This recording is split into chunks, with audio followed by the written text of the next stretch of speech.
gabar yahay dhaqankan aad ku dhaqmayso ma aha dhaqan sax ah annagoo waalidkaaga ah hadalkeenna waxaad u arkaysaa xurriyad darro xurriyad ma waxaad u taqaanaa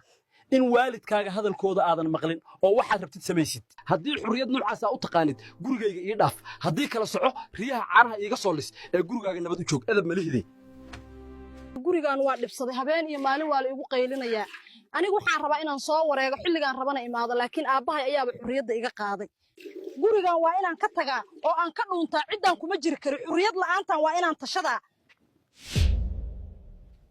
hadda inta ay hurdaayaan waa inaan baxaa oo aan ka dhuuntaa si ay mar kale ii arkin oo aan uga reysto dhibkooda